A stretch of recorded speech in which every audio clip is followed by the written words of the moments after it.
Desde el colegio, ninguno de los dos ha evitado jamás el conflicto físico. No porque les guste, no, sino porque consideran que rendirse no es una opción. No nos criaron para ser cobardes. Ah, sí, criar. ¿Y quién le crió, agente? ¿A mí? Los lobos. Shutter Island es una de las mejores películas de suspense, dirigido por el aclamado Martin Scorsese, y en este vídeo analizaré cómo se construye de manera magistral esta tensión y suspense, siendo una película que desde el primer momento muestra todas sus cartas al espectador, pudiendo ya desde el principio de la película averiguar cuál será su final con todas las pistas que deja la misma, pero faltando una información necesaria para unir todos estos cabos que te dan al final, la cual se expondrá poco a poco durante todo el metraje hasta llegar al giro del guión final, y su resolución con un desenlace totalmente diferente al esperado, pero que encaja a la perfección con todo lo mostrado. Por esto, este análisis lo plantearé primero comentando y resumiendo la película de principio a fin, cayendo a propósito en la trampa que esta presenta, para posteriormente señalar punto por punto todas esas pistas que desde el principio revelaban cuál sería el final verdadero. La cinta comienza con el protagonista vomitando y mareado en un barco, en el cual nos revelan que es un agente de policía, presentándonos también a Chuck, su nuevo compañero al cual han asignado a este mismo caso, interpretado por Mark Ruffalo, los cuales se dirigen a Shutter Island, un psiquiátrico ubicado en una isla para averiguar el paradero de una paciente que se ha escapado, una paciente peligrosa, revelándose también parte del pasado del personaje de DiCaprio y la muerte de su mujer. ¿Y usted? ¿Tiene novia? ¿Está casado? Lo estuve. Murió. Nuestro edificio se incendió mientras yo estaba de servicio. Ella murió a causa del humo, no del fuego. Eso es importante. Pero a su vez, en todo momento, la película transmite una sensación de que algo no va bien y que algo no encaja, con las reacciones del protagonista o con la propia bocina del barco.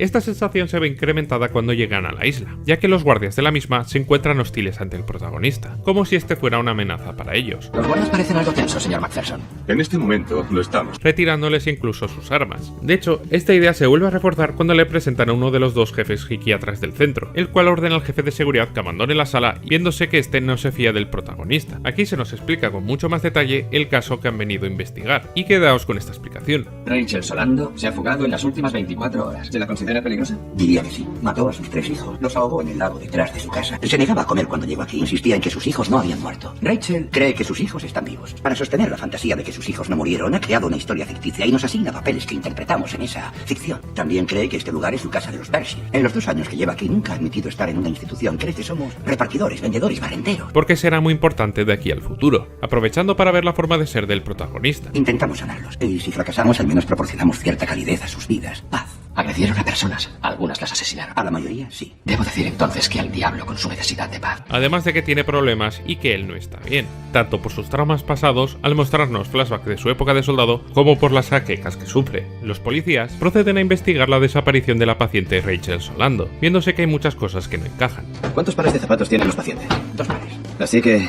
¿se ha fugado descalza? Venga ya, no habría avanzado ni 10 metros por ese terreno. Encontrando una nota de la misma con un mensaje tanto extraño en el que se refuerza un número, el 67. Además, que empieza a plantear la idea de una conspiración en la que el propio centro está encubriendo la desaparición, y que están mintiendo. Esto se ve primero en las trabas que opone el psiquiatra en la investigación. Doctor, necesitaremos los expedientes de todo el personal. Tendremos en cuenta su solicitud. No es una solicitud, doctor. ¿Piensa colaborar o Veré va...? qué puedo hacer por ustedes. O como los policías encargados de realizar el barrido para encontrar a la paciente no es que estén poniendo mucho esfuerzo precisamente. Esto se confirma con el interrogatorio que los investigadores efectúan al personal, pareciendo que los celadores y enfermeras tienen las respuestas ya preparadas. Además que resultan haber muchas conveniencias oportunas, como que el médico que trató a la desaparecida se haya ido ese mismo día de vacaciones. ¿Y además de usted, había algún médico presente? El Dr. Sheehan condujo la terapia. ¿El doctor Sheehan? El psiquiatra que supervisa su caso. Tendremos que hablar con el doctor Sheehan. Eso no será posible. Se fue en el ferry esta mañana. Ha confinado a los internos. A paciente peligrosa se ha fugado y usted permite que su médico se marche de vacaciones. Por supuesto, es médico. El psiquiatra jefe invita a los policías a tomar algo, momento al que se nos presenta al otro psiquiatra, siendo este de origen alemán, mientras que suena música clásica, una que evoca al protagonista sus recuerdos de cuando libera un campo de concentración y vio los horrores del nazismo, mientras que este les confronta. Los hombres como ustedes son mi especialidad, ¿sabe? Los que tratan con la violencia. El protagonista rápidamente le identifica como un alemán y sospecha de un posible pasado turbio en él. Habla realmente bien nuestro idioma, aunque pronuncia las consonantes con dureza. ¿Es alemán? ¿Es un delito la inmigración legal, agente? No lo sé, doctor, dígalo usted. ¿Alguna vez ha visto un campo de exterminio? No. Ein Konzentrationslager. reforzando la idea de la conspiración cuando estos se niegan a compartir información, momento en el que vemos la enorme culpabilidad y lo traumado que está el protagonista por la muerte de su mujer mediante sus sueños. Los investigadores interrogan a los pacientes que estuvieron en la terapia consolando ese día, a 2 concretamente. Primero a una homicida que hace enfurecer a DiCaprio y la segunda una señora que mató a su marido, la cual manda al increíble Hulk por un vaso de agua para aprovechar y dejar un mensaje al prota. Tras esto, Teddy la interroga sobre un preso provocando que ésta se ponga nerviosa y se marche. ¿Conoce a un paciente llamado Andrew Laedis? No me suena su nombre.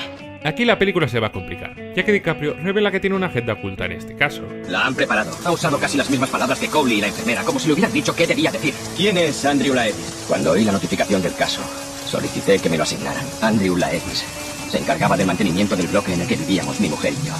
Además, era pirómano. Andrew Laedis encendió la cerilla que causó el incendio en que murió mi mujer. Y es que quiere encontrar a ese tal Andrew Laedis. Pero si estás empezando a liarte, agárrate que vienen curvas. Los investigadores en el transcurso de su investigación se ven obligados a refugiarse de la tormenta, volviéndose a mostrar el trauma que este vivió en la guerra. Cuando atravesamos las puertas de la Shaw, los guardias de las SS se rindieron. Cuando salí fuera vi los cadáveres en el suelo. Eran demasiados para contarlos. Escapaba la razón. Cuando se rindieron, cogimos sus armas. Eso no fue una acción de guerra. Fue un asesinato. Ya he matado a suficientes personas. Pero sobre todo complicando mucho más la trama. Conocí a un antiguo paciente de este centro. Se llama George Noyes. Acabó aquí, en Ascliff, en el pabellón C. Bueno, está desquiciado. Es evidente que aquí experimentan con personas. Los locos son perfectos para experimentar. Hablan y nadie les hace caso. Estuve en Dachau. Vi lo que los seres humanos son capaces de hacerse entre sí. Y ahora descubro que puede estar ocurriendo aquí, en nuestro país. Entonces, ¿qué ha venido a hacer aquí? Conseguiré pruebas. Volveré con ellas y destaparé todo este asunto. Viéndose que lo que parecía una simple investigación es una conspiración a gran escala. Espere un momento. Empezó a investigar sobre Ascliff a la espera de una oportunidad para venir y de pronto requieren un agente judicial. ¿Y si pretendían que viniera aquí? Hemos venido por Rachel Solando. ¿Qué prueba demuestra que haya existido siquiera? Solo tenían que simular una fuga para que viniera y ahora ya la tienen. Y este punto es importante, porque aquí Martin Scorsese acaba de dar un golpe sobre la mesa y ha cambiado toda la trama en un solo momento. Ahora el protagonista tendrá como propósito destapar la verdad del psiquiátrico como un campo de experimentación parecido a lo que vio en su día cuando era soldado. Pero todo vuelve a dar un vuelco otra vez. ¿Tienes el 67? Temo que aún no lo sé. Hay un total de 66 pacientes en el centro. Sí, correcto. Rachel Solando sugiere que tienen 67. Me temo que no es así. ¿Acaso no se ha puesto al corriente? Han encontrado a Rachel. Está aquí, sana y sana. Ya que al parecer, Rachel Solando ha aparecido mágicamente y sola, volcándose la trama en este punto a descubrir la conspiración de la isla. Volvemos a ver lo mal que está el protagonista con sus jaquecas, pero sobre todo vemos su culpabilidad y lo mal que está otra vez en sus sueños. Un sueño en el que, dada su culpabilidad, lo entremezcla todo. Este ve a Rachel entre los cadáveres del campo junto a su hija, se le aparece el tal Andrew Laedis y recrea parte del asesinato de esta a sus hijos, disculpándose ante la niña por no haberla salvado. Por cierto, lleva ropa de celadores porque durante la tormenta se les empapa su ropa. Suelto este dato así porque en la narración no encajaba de otra manera, ya lo siento. Tras despertarse, se ve que la tormenta ha desatado un caos absoluto. Los guardias tratan de apresar a los presos fugados y en este momento, y aprovechando esto, los investigadores deciden ir a buscar al pirómano a la sección C, aquella donde retienen los pacientes más peligrosos y difíciles de controlar en una especie de fuerte. Tras colarse a la misma, estos tienen un encontronazo con un paciente peligroso, el cual se pelea con DiCaprio y casi muere estrangulado por este, cubriéndole su compañero ¡Debían reducirlo, no estrangularlo! ¡Nos ha atacado! y quedándose este solo por primera vez. Este se va en busca de Laedis, pero para su sorpresa se encuentra con George, el preso que sirve para destapar la conspiración y que ha mencionado antes, el cual le culpa de su estado. ¡Se trata de ti! Y de Laedis. ¿Te gusta? ¿Quién te ha hecho eso, George? Fuiste tú. Todo esto es una farsa. No estás investigando nada. Conocían tus planes. ¿Has venido solo hasta aquí? He venido con un compañero. Nunca habías trabajado con él, ¿verdad? Me van a trasladar al faro. Van a hurgar en mi cerebro. Y también le advierte sobre su compañero, creando sospechas en él. Todo esto mientras que delira creyendo ver a su mujer, la cual le está guiando. Tras esto toma la determinación de ir al faro, yendo con Chuck en un principio, pero por desconfianza dejando atrás al increíble Hulk. Este falla en sus cálculos y no puede llegar al faro, Confiaba en llegar antes de que subiera la marea. Es demasiado tarde. volviendo atrás solo para ver que Chuck ha desaparecido y que parece haberse caído o haber sido tirado por el barranco. Aquí llega la confirmación de toda esta conspiración. Este, tras bajar por el acantilado y no encontrar a Chuck, entra en una cueva creyendo que su compañero estará ahí, solo para encontrarse con Solando, la de verdad, que resulta ser una doctora del centro y no una paciente, la cual le da la razón en todo. Pregunté por las operaciones. Los pacientes se vuelven obedientes, manejables. El cerebro controla el miedo, la empatía, el sueño, el hambre, absolutamente todo. Reprogramar a una persona. Crean fantasmas para que salgan afuera y hagan cosas que una persona cuerda no haría. En este lugar Es donde empezó todo. Dígame qué es lo que ocurre en ese faro. Operaciones del cerebro. Del tipo, abramos el cráneo y veamos qué pasa al mover esto. Lo han aprendido de los nazis. Además de que le advierte el peligro en el que él mismo está. Una pregunta. ¿Ha sufrido algún tipo de trauma? Sí. Señalarán algún suceso de su pasado y alegarán que por ello perdió la cordura. Así que cuando le encierren aquí, dirán, claro que se vino abajo. Pero sobre todo, que le han estado drogando todo este tiempo mediante las supuestas aspirinas o el tabaco. No habrá tomado ninguna pastilla, ¿verdad? Aunque fuera aspirina. ¿La aspirina? ¡Por Dios! Dígame al menos que ha estado fumando sus propios cigarrillos. Entre 36 y 48 horas los narcóticos neurolépticos alcanzan niveles viables en sangre. Sentirá parálisis. Primero en los dedos y luego en toda la mano. Este por la mañana es obligado a marcharse por la doctora, siendo encontrado por el alcaide y llevado de nuevo al centro no sin antes ser desafiado por este, momento en el que la trama estalla. Este ve cómo los trabajadores salen de una reunión. La conspiración acaba de ser confirmada por el propio psiquiatra tácitamente. ¿Un cigarrillo? No, gracias, lo he dejado. ¿Me ha visto por aquí? ¿A quién? A mi compañero, Jack. No tiene compañero, agente. Vino aquí solo. Sabe, he levantado un centro único y lo que es único no siempre es bien comprendido en su época. Yo quiero hacer algo que los demás, usted incluido, no comprenden y no pienso rendirme sin luchar. Ya lo veo. Y ahora hábleme de su compañero. ¿Qué compañero? Por lo que el protagonista, tras un encontronazo también con el psiquiatra alemán, decide ir al faro ya que cree que allí están experimentando con Jack, momento en el que aparece el fantasma de su mujer para decirle que no vaya. Si vas allí, morirás. Es mi compañero. Tengo que ayudarle. No perderé a nadie más. Por favor, no hagas ni vayas. Y esto también es muy importante. DiCaprio hace explotar un coche como distracción para ir al faro, volviéndose a recalcar con otro delirio su culpabilidad. Este noquea a un guardia y con el fusil en mano va registrando una por una las dependencias del faro buscando a su compañero, hasta llegar al final de todo y se encuentra con el psiquiatra. Hielo, ¿por qué estás empapada? ¿Qué ha dicho? Sabe muy bien lo que he dicho. Aquí de poco a poco se destapará toda la mentira construida hasta ahora. Primero de todo, ve como tal y como le indica su par, su fusil está descargado. Además que el psicoterapeuta revela conocer que el protagonista delira, pero sobre todo que gran parte de lo que ha visto no es real. Doctora Solando, me habló de los neurolépticos. La encontré, doctor, en una cueva. ¿En serio? Pero no dará con ella. No lo dudo, dado que no es real. Su trastorno es más grave de lo que creía. De hecho, no está tomando nada. ¿Qué coño es esto? ¿Qué coño es? Síndrome de abstinencia. ¿De qué? No he tomado ni una copa desde que estoy en esta isla. De la clorpromacina, el medicamento que le hemos administrado los últimos 24 meses. Pero ese no es el giro de guión más fuerte. Aquí Scorsese irá desmontando una a una la versión de Teddy, pero sobre todo revelando quién es realmente. Lleva aquí 2 años. Es un paciente de esta institución. Se inventa historias muy elaboradas. Él exime de la responsabilidad de sus actos. Paciente muy inteligente que sufre de delirio. Veterano del ejército. Presente en liberación de Dachau. Agente judicial que no se arrepiente de su crimen, que se niega a aceptar que haya ocurrido. Hasta límites insospechados. Vino en busca de la verdad. Cometió un crimen terrible que no puede perdonarse a sí mismo y se ha inventado otra personalidad. Usted se llama Andrew Laedis. El paciente 67 de Ashcliffe es usted, Andrew. Yo me llamo Edward Daniels. Llevo 2 años escuchando su fantasía. Conozco cada detalle. Rachel Solando, su compañero desaparecido, los sueños, el paciente 67, la tormenta. Estuvo en Dachau, pero quizá no mató a ningún guarda. Hace 2 semanas atacó a George Noy. Debe una razón por la que yo le tocaría un pelo. Porque le llamó Laedis. Por no hablar de la revelación respecto a su compañero. ¿Pero qué hay de mi compañero? Hola, jefe. ¿Qué coño está pasando aquí? ¿Quién es usted? ¿No me reconoce, Andrew? He sido su psiquiatra durante los 2 últimos años. Soy Lester Sheehan. Sino que es aquel doctor que convenientemente se fue de vacaciones, para por último revelar que porque siendo Teddy, o más bien siendo Andrew, un paciente más, se le ha permitido ser un investigador e ir por libre durante 2 días. Ha agredido a celadores, guardas y pacientes. Está entrenado para ser violento. Es el paciente más peligroso de aquí. El director y el consejo han resuelto tomar cartas en el asunto. Han decidido que a menos que recupere la cordura de inmediato, le lobotomizarán. Pensé que si lo dejaba representar, su fantasía entendería que es falsa a la vez que imposible. Aseguré al consejo de supervisión que organizaría el psicodrama más radical que se haya intentado en psiquiatría y que con él se recuperaría. Dígame, ¿dónde están los experimentos nazis, las operaciones satánicas? Pero si queda alguna duda aún de que el protagonista está siendo engañado y que todo esto es efectivamente un complot, se revela toda la verdad con esto. ¡No se muevan! ¡Me llamo Edward Daniels! Está cargada. Lo sé por su peso. Entonces dispare, porque es el único modo de que pueda salir de esta isla. Andrew, por favor, no.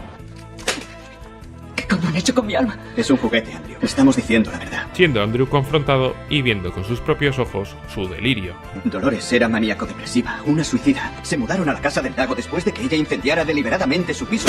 Andrew, sus hijos, sus hijos. Su mujer los ahogó. Nunca he tenido hijos. Está la pequeña con la que sueña todas las noches. Le dice una y otra vez que debió salvarla. Se llamaba Rachel, va a seguir negando que su hija existió. Lo siento mucho, cariño. Te dije que no vinieras aquí, que esto acabaría contigo. Destapándose la verdad. ¿Por qué estás empapada? ¿Y los niños? En el colegio. Es sábado. Los sábados no hay colegio. ¡Oh, Dios mío! ¡Oh, Dios mío!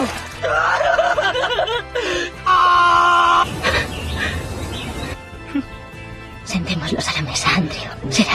muñecos.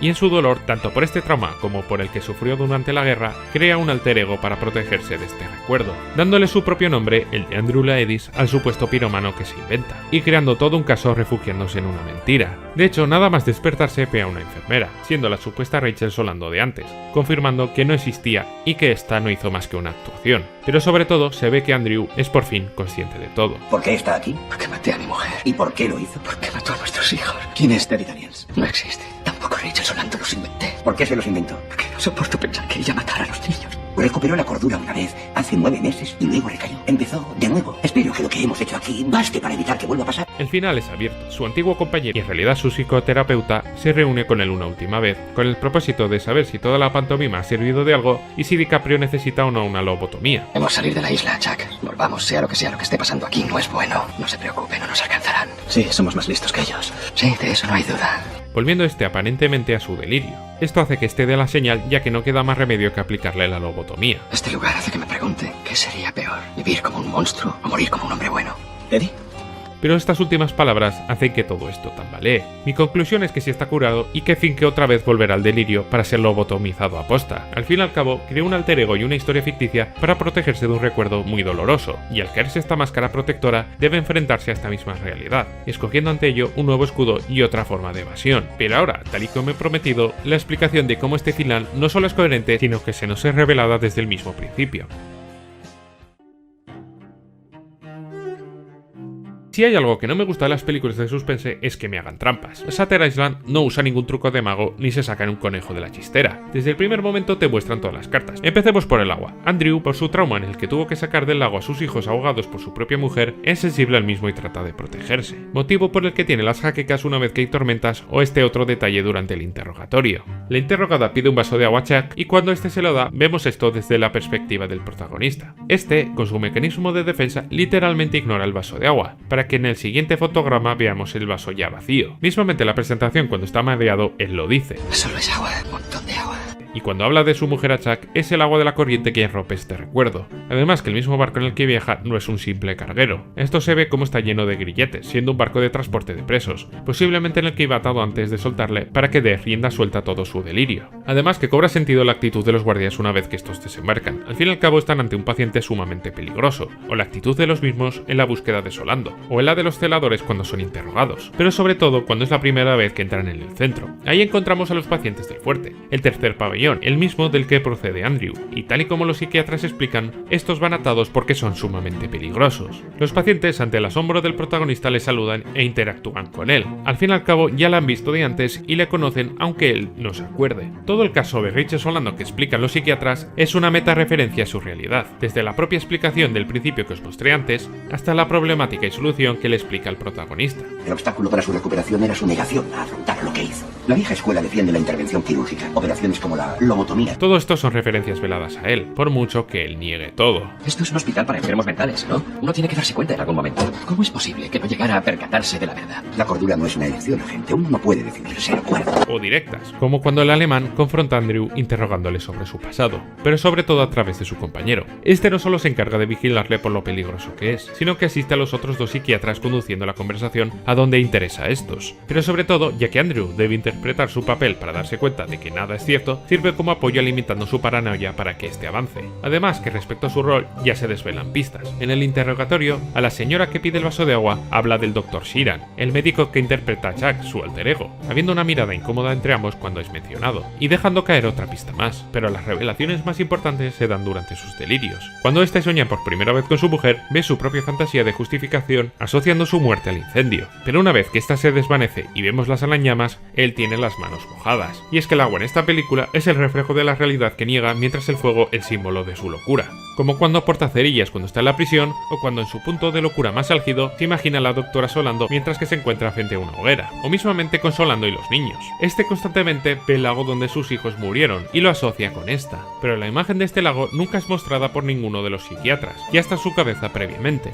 o cuando él mismo mete a los cadáveres de sus hijos en el agua, creyendo en su delirio que está soñando con el caso de Solando. La primera vez que vi esta película, yo mismo caí en todas las trampas trampas que plantea, creyéndome la conspiración y viendo los delirios nada más que el reflejo de un hombre atormentado, teniendo que verla una segunda vez para entender el trasfondo real de esta película. Y es que es esto lo que hace con tanta maestría Martin Scorsese, ya que muestra todas las pistas que llevan a la conclusión desde el principio, mientras que te plantea otro misterio que, si bien tiene sentido, es contradictorio, dejando la última pieza que completa el rompecabezas para el final. Si te ha gustado este vídeo, te dejo un link con una lista de reproducción con más análisis de Martin Scorsese. Por ahora tenéis Taxi Driver y Goodfellas, aparte de este, pero en el futuro habrá más, como por ejemplo Infiltrados. Y ya de paso dale like y comparte, y pon un comentario para apoyar este canal y que llegue a más gente. Tu ayuda es mucho más necesaria de lo que uno puede pensar. Así que nos vemos en el siguiente vídeo.